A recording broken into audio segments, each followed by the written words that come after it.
peuple de Dieu, vous êtes là devant vous, dans vos écrans. Je suis Madame Orphée Mokoka Mukulangai. Ici, nous sommes en Afrique du Sud. Parce qu'on ne peut pas servir Dieu par attention. Vous voyez, on ne peut pas se Sœur Daniel Clepko. par mission, mais c'est la fin qui...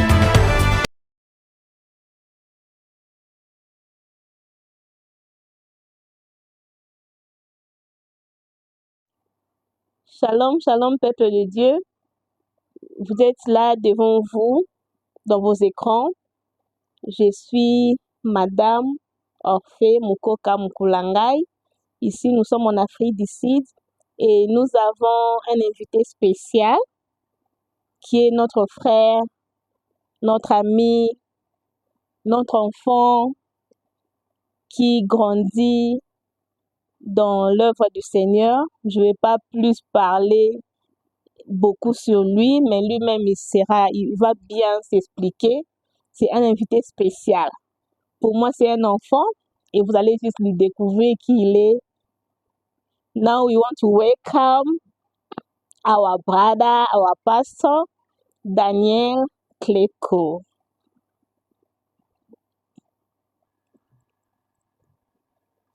Shalom, peuple de Dieu. Nous sommes là, shalom la famille, avec la personne que je vous parlais. Je sais pourquoi je l'appelle mon fils, mon enfant. C'est le pasteur Daniel Clepko. Nous sommes ici précisément en Afrique du Sud, dans la ville de Johannesburg. Hello, Johannesburg. We are here in Johannesburg. So we come here to celebrate, to be together with our brothers, our son, the pastor, Daniel Clepko. I always call him my son. Nous vous recevons ici, pasteur Daniel. Comment vous allez? Merci, shalom, shalom, maman. Shalom à tous, toute personne qui nous suit. Je vais bien par la grâce de Dieu et Dieu nous protège. Amen. C'est vraiment l'essentiel de savoir que le Seigneur est en train de nous protéger. Et jusqu'à étant que jeune, mais dans l'œuvre du Seigneur, comme je l'ai présenté, je vous ai appelé le pasteur Daniel Clepko. Yeah. Je voulais juste que vous puissiez nous expliquer d'abord, premièrement, comment est-ce que vous avez fait pour devenir pasteur? C'est une appellation ou bien parce que nos parents servent le Seigneur ou bien vous êtes dormi et réveillé, vous êtes dit à partir d'aujourd'hui, je m'appelle maintenant Daniel Clepko, pasteur, ou soit vous avez un message d'un homme de Dieu, ou si vous pouvez plus nous expliquer en détail, nous sommes là pour vous écouter. Merci, merci pour l'invitation. Merci beaucoup. Voilà, moi je me présente, je suis Daniel Clepko, je suis pasteur au sein de l'église Emmanuel que dirige le pasteur Richard Koubemba qui est le visionnaire. Amen. Et c'est une grâce de pouvoir servir l'Éternel étant jeune. Alors, si je dois répondre d'abord à la question, je vais donner avec précision. D'abord, je suis d'une famille chrétienne, je suis né d'une famille chrétienne. Mon père était un pasteur et nous avons grandi dans cet environnement. Mais par rapport à l'appel, je pense l'appel, ce n'est pas quelque chose, le fruit d'une conviction. Ce n'est pas le fait de se réveiller le matin ou être influencé, parce que nous avons tous eu un parcours et chacun a sa manière. Mais moi, personnellement, ce n'est pas le fruit d'une conviction, mais c'est l'appel du Seigneur à l'œuvre de Dieu. Parce qu'en partant, j'avais des projets, j'avais mes rêves, j'avais mes objectifs dans la vie. Mais ça s'est fait que l'appel de Dieu m'a rattrapé. Le Seigneur m'avait visité de plusieurs manières. Le Seigneur m'avait parlé personnellement, mais le Seigneur aussi avait confirmé dans la bouche de ses serviteurs. Et aujourd'hui, ça va faire des années que je suis dans l'œuvre de Dieu. Et je me retrouve ici, c'est par l'appel du Seigneur Jésus-Christ. Donc ce n'est pas l'effet de se réveiller le matin. Vraiment. Et voilà un peu. Donc, c'est un peu ça. Vraiment, merci beaucoup, Pasteur Daniel Klepko. Je voulais juste préciser que, pourquoi est-ce que je l'appelle mon fils? Il est né, c'est le fils, le deuxième de la famille, que sa maman, c'est ma grande sœur, que j'appelle beaucoup, que j'appelle tous les jours Mamie Nzeba. C'est Maman Octavie. On vous salue de loin à Kinshasa, là où vous êtes, Maman Octavie. Et son papa, c'est aussi mon papa. C'est le pasteur Richard Koubemba.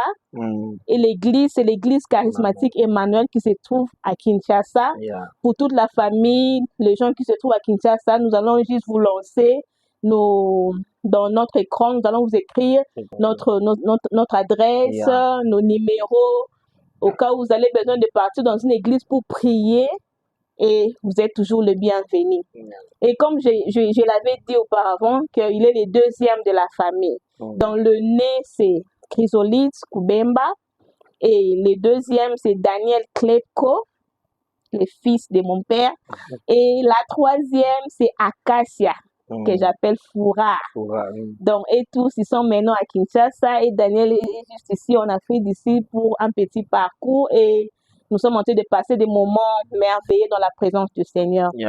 Et je voulais juste savoir, Pasteur Daniel Klepko, quand est-ce que vous avez reçu le Seigneur comme Jésus-Christ comme Seigneur et Sauveur? C'est lorsque vous avez eu la paix de Dieu, que vous avez décidé de servir le Seigneur, ou soit c'est lorsque vous nous avez dit que vous êtes né dans un environnement chrétien, que vous avez su que je dois maintenant recevoir Jésus-Christ comme Seigneur et Sauveur. Vous pouvez plus nous expliquer, nous tous, quand est-ce que vous avez eu Voilà, si je peux préciser ça, on est né d'une famille chrétienne, comme j'avais dit, mais il y a eu un temps, il y a eu une période, certes, on était là à l'église, on a grandi dans cet environnement. Je servais déjà Dieu dans la musique et tout, mais il y a eu une période de ma vie où je devais, pour moi, il y a eu une période précise, en fait, que je peux dire, il y a eu un moment phare qui a fait à ce que tout soit déclenché. Vous savez, vous pouvez venir à l'église, il y a une différence d'être, par exemple, dans la présence de Dieu et vivre la présence de Dieu. Surtout ça, surtout ça. Alors, moi, je venais à l'église, donc il y a eu un moment comme ça, donc voilà. C'est un peu ça. Ok.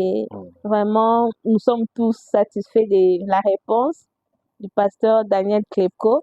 Et je voulais juste demander, vous n'êtes pas en train de regretter, étant que j'ai tout petit, là où les autres sont en train de faire d'autres histoires, comme les gens disent que non, jeunesse et tout, vous ne regrettez pas de faire ce choix de servir le Seigneur? Non, je ne regrette pas.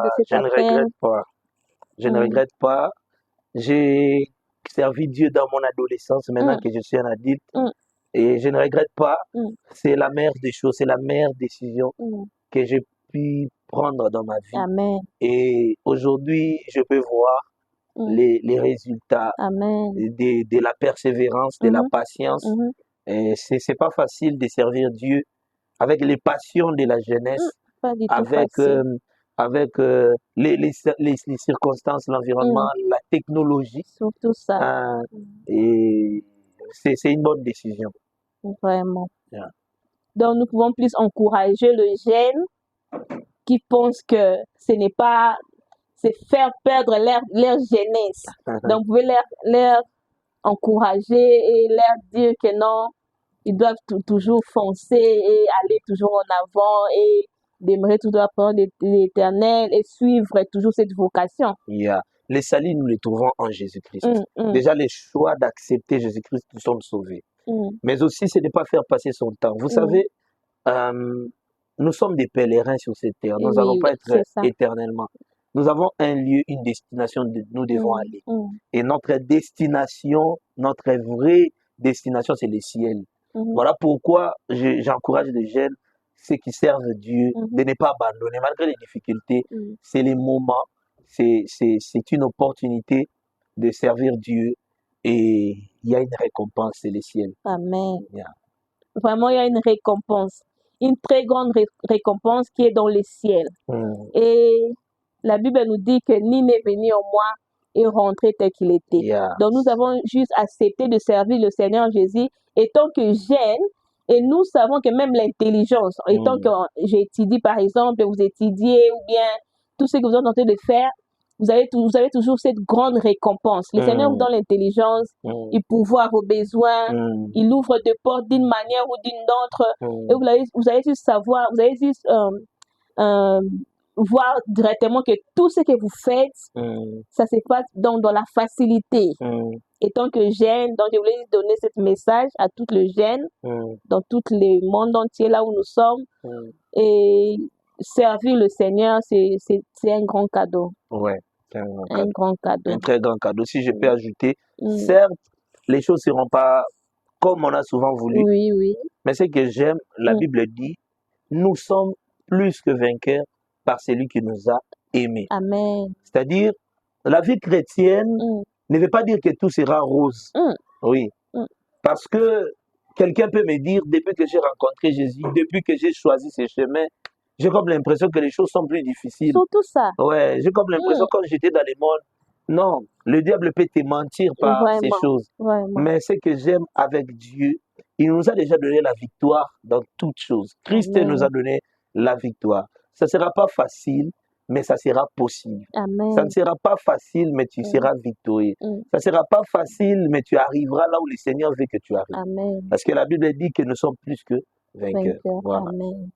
Je profite juste pour cette occasion, comme nous sommes en train de parler sur le jeûne, la jeunesse, pourquoi est-ce que servir Dieu tant que petit, l'appellation de Dieu. Donc nous sommes référés dans le livre de Jérémie, verset 1. Je commence dans le 4. Je peux lire. Oui. La parole de l'Éternel me fit adresser en ces mots.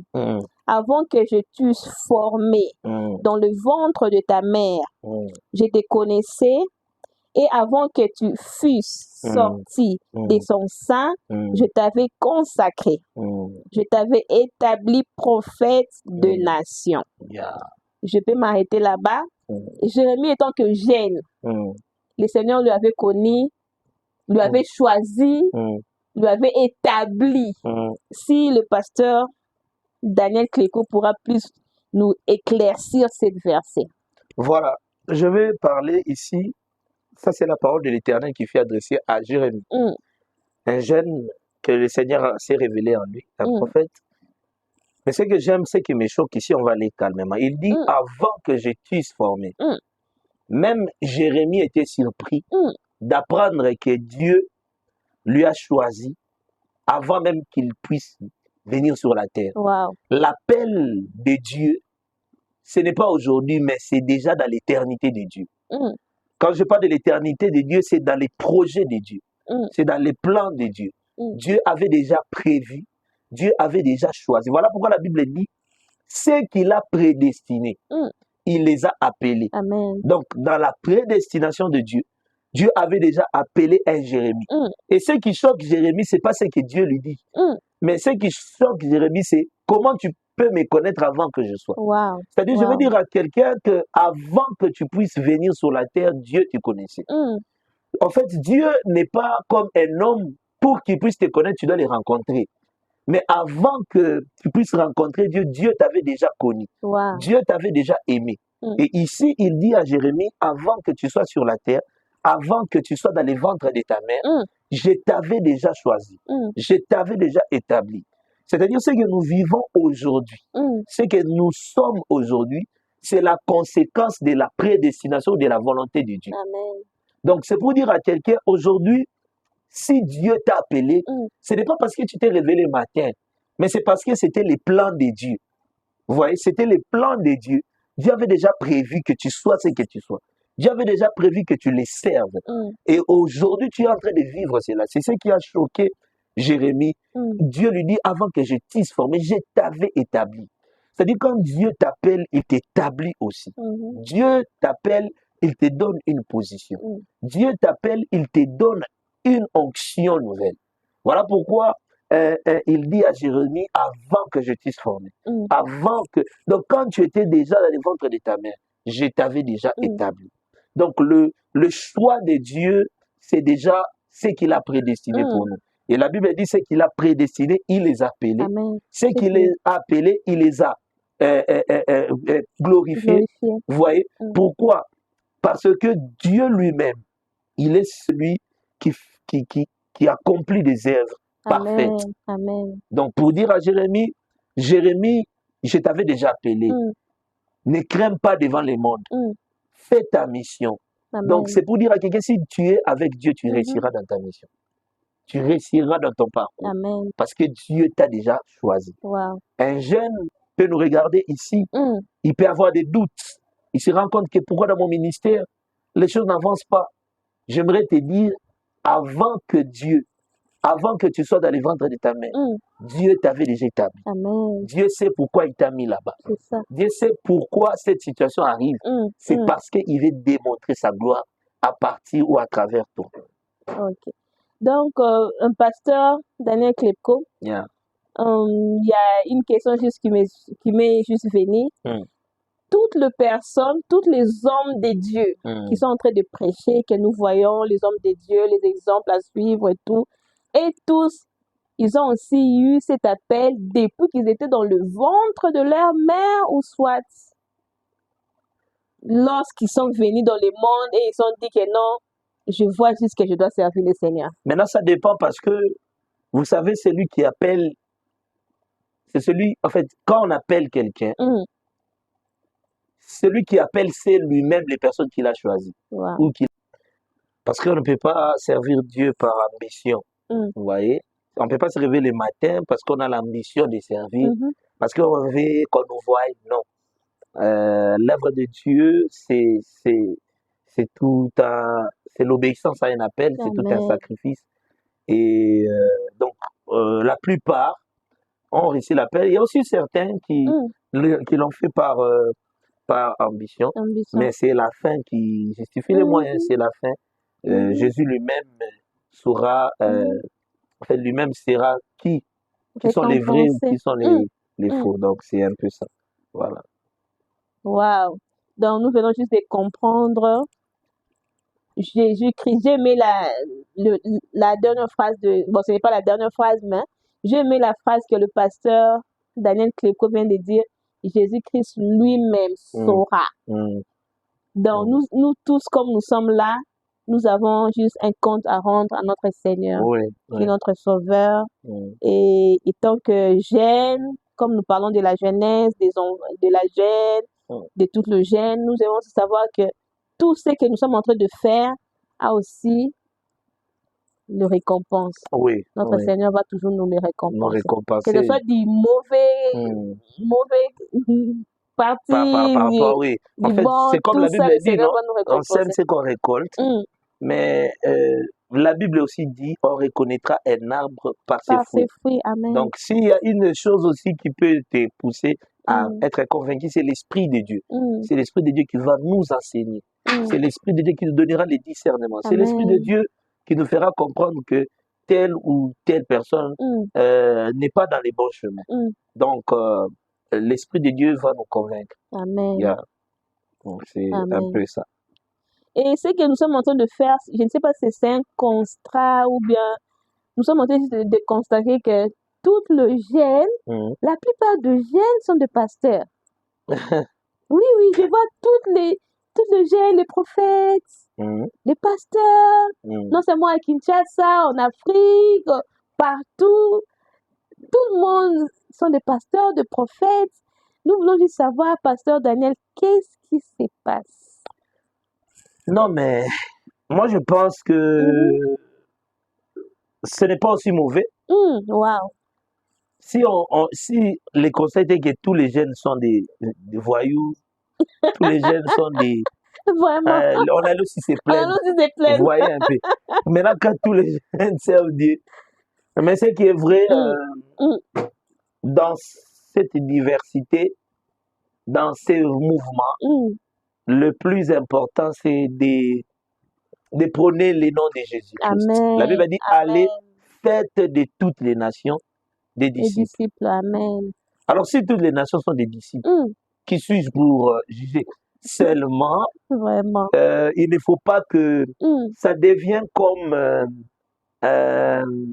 comme un lieu de, ou bien une branche où tout le monde veut qu'on puisse se voir pasteur. Non, parce que il y a beaucoup de choses derrière les ministères. Les ministères, il y a beaucoup de réalités. Le ministère, il y a beaucoup de combats, de persécutions. Alors, si nous sommes forts acceptés de porter, la Bible dit chacun portera sa croix. C'est une croix, le ministère. Alors, il faut accepter de porter cette croix. Amen. Il faut accepter de porter cette croix. Amen. Mais si on n'accepte pas, alors il vaut mieux rester, faire les commerces, faire tout ça va contribuer au développement de la nation. Ça va contribuer au développement de la jeunesse. Nous voulons voir des jeunes ingénieurs, des jeunes architectes, des docteurs, des infirmiers, des avocats, des hommes d'affaires et des femmes d'affaires. Donc, voilà un peu ce que je peux dire. Vraiment, merci beaucoup, pasteur Daniel Klepko. Donc, nous tous, comme le pasteur vient de nous expliquer, nous ne sommes pas là seulement pour dire aux jeunes, la jeunesse, vous devez être pasteur, prophète. Non, nous avons aussi besoin des ingénieurs, nous avons aussi besoin des docteurs, des infirmiers, nous avons aussi besoin des électriciens. Donc, nous tous, selon tout ce que le Seigneur a mis à cœur pour nous, étant que ils peuvent même contribuer à l'église. On a besoin à l'église des ingénieurs. On a besoin à l'église des comptables pour la gestion de l'église, parce que l'église aussi a une partie administrative. Vous voyez, l'église aussi a besoin des ingénieurs. On a besoin des installations. On a besoin des gens qui vont construire l'église. L'église a besoin des gens qui vont veiller sur la documentation de l'église, des avocats. L'église a besoin de toutes ces choses. Donc, chacun peut servir Dieu de ce que Dieu a mis en lui, des talents que Dieu a mis en lui, des dons que Dieu a mis en lui. Amen. Ça peut être utile pour l'église. Voilà. Merci beaucoup, pasteur Daniel Klepko. Merci. Et quel est le conseil que vous pouvez donner à la jeunesse? Parfois, la jeunesse pense que qu'on a abandonné les jeunes. La jeunesse pense qu'ils sont abandonnés, ils ne savent pas quoi faire, par où commencer. D'autres peuvent dire que les moyens financiers, ou soit d'autres peuvent dire qu'il n'y a personne pour soutenir, ou bien il n'y a personne pour donner les idées. Donc, quel est le conseil dans ces cas que vous pouvez donner à toutes ces jeunes qui ne savent quoi faire? Voilà, je vais dire, ça je vais parler en général, parce que ça peut être aussi utile non seulement pour des pasteurs, mais même pour des gens qui ont des projets. Vous savez, dans la vie, tout commence par un rêve. La personne qui a construit l'avion, il avait vu un oiseau, comment il volait. Et il est arrivé, il a dit, qu'est-ce que je peux faire? C'est possible de faire quelque chose aussi qui peut amener les gens qui peuvent voler. Et tout a commencé par là. La foi, la Bible dit, est une ferme assurance des choses qu'on espère. Amen. Il faut d'abord espérer en quelque chose. Il faut d'abord croire en tes rêves. Il faut d'abord avoir la foi en tes projets. Il ne faut pas que le monde te néglige ou que le monde te dise que ce que tu penses ne peut pas se réaliser. Non. Il ne faut pas que les gens te disent que ici, pour réussir, il faut seulement faire ça. Non. Même avec le rêve, le projet, l'ambition que tu as, confie-toi en éternel. Amen. Prie pour ça. Prie pour ça. Fais comprendre à Dieu. Et quand Dieu, dans la prière, Dieu va mettre en toi la foi. Et cette foi qui est une ferme assurance des choses qu'on espère, et une démonstration de celles qu'on ne voit pas. Donc, ce que tu n'as pas vu, tu le verras à cause de ta foi. Amen. Donc, jeune, crois en tes rêves. Amen. Réveille-toi. Espère. Si tu as des projets, mets ça entre les mains de Dieu. Amen. La Bible dit, il dit à Josué que ce livre de la loi ne s'éloigne point de ta bouche. Mais dites-le jour et nuit, afin que tu puisses réussir dans tes entreprises. C'est-à-dire, la réussite aussi est cachée dans la parole de Dieu. Médite la parole de Dieu car c'est celle qui va te motiver. C'est celle qui va te dire réveille-toi le matin, va chercher la vie. Et cette parole va t'ouvrir le chemin. Cette parole va te montrer la vérité et la vie. Amen. Voilà. Amen. Merci beaucoup, pasteur Daniel Klepko. Merci. Et surtout du point de vue économique. Parfois, nous pouvons faire quelque chose. Je veux faire une activité ou je veux faire un commerce, la chose que j'en ai comme idée à faire. Et du point de vue économique, cela aussi prend aussi défaut. Voilà. Surtout dans notre pays. Et en Afrique en général, je peux le dire. Quelle est l'idée que vous pouvez quand même, étant que jeune, et puis avec l'intelligence et la sagesse que le Seigneur a mis en vous, que vous aussi donnez aussi à la jeunesse qui peuvent aussi mettre en pratique Ok. sur tout ça. Vous savez, si je vous dis de compter jusqu'à 10, vous allez commencer par quoi? Par 1. Par 1. Oui, oui. Mais l'objectif, c'est de compter jusqu'à combien? 10. Mais pour arriver à 10, il faut commencer par 1. Donc, pour dire à quelqu'un, peu importe les fonds que tu as, ne pense pas que les fonds peuvent déterminer la finalité. Non. Mais commence avec 1, mais parce que tu as l'objectif d'arriver à 10.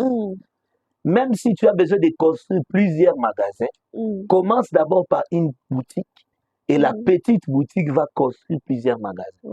Ce que j'aimerais dire, quand tu fais un projet, un jeune, il faut avoir aussi la patience. Amen. Oui, parce que vu les réalités économiques, mais moi je crois, la Bible déclare que tout est possible à celui qui croit. Amen. C'est-à-dire, quand tu commences quelque chose avec la persévérance, la foi et la patience, tu arriveras jusqu'à 10. Amen. Voilà. Wow.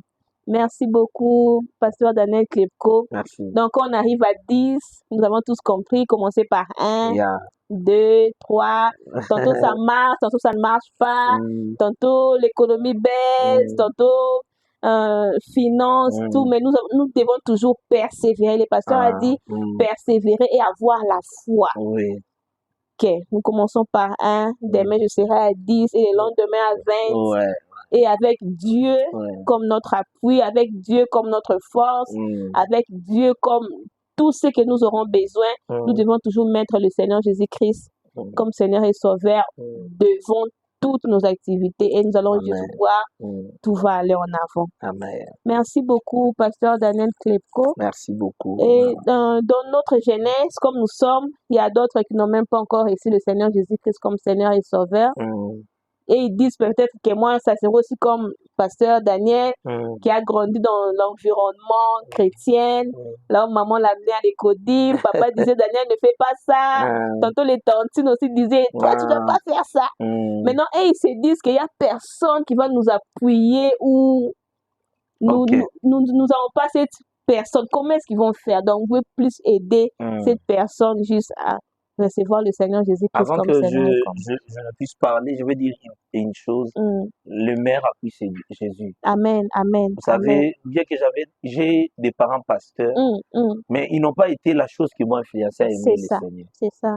Alors, je veux que tu me regardes, toi qui me suis, Amen. à partir de cette caméra. Amen. Je veux que tu fermes tes yeux et nous allons prier. Amen. C'est par cette prière que Jésus-Christ prendra la place. Amen. Je vais répéter après moi, Seigneur Jésus-Christ. À partir de ce soir, je te reçois comme Seigneur et Sauveur. À partir de ce soir, je renonce au péché. Je renonce au monde. Et je me donne à toi. Je viens comme un vase vide. Remplis mon vase. Au nom de Jésus-Christ. Amen. Amen. Et Dieu vous bénisse. Amen. Merci beaucoup, Pasteur Daniel Klepko. Et nous sommes juste à la fin de ces moments que nous avons juste passés ensemble avec les pasteurs Daniel Klepko, qui est jeune comme nous et que vous aussi, vous espérez aussi devenir et suivre ce voie qu'il a choisi. Il a bien précisé que faire ce choix n'a pas amené, cela ne veut pas dire qu'il n'y aura pas de temps de souffrance, cela ne veut pas dire qu'il n'y aura pas de temps de plaire, mais la grande et la bonne, meilleure nouvelle est que vous êtes en train de passer dans cette vallée avec le Seigneur et c'est là où il va vous amener. Amen. Que le Seigneur nous bénisse. Amen. Je ne sais pas si le pasteur, vous avez le dernier mot à dire. Non, je veux vous remercier pour l'invitation. C'est un honneur. Je remercie Papa Naoué derrière la caméra. Merci. Merci. Ainsi, l'Afrique du Sud était un bon pays pour moi. J'ai dit à intervenir dans des églises.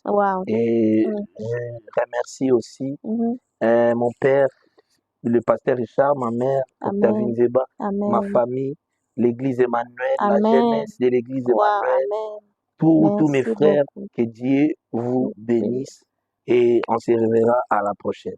Merci beaucoup, que le Seigneur nous bénisse. Amen. À la prochaine, nous allons recevoir peut-être, pourquoi pas, des bons.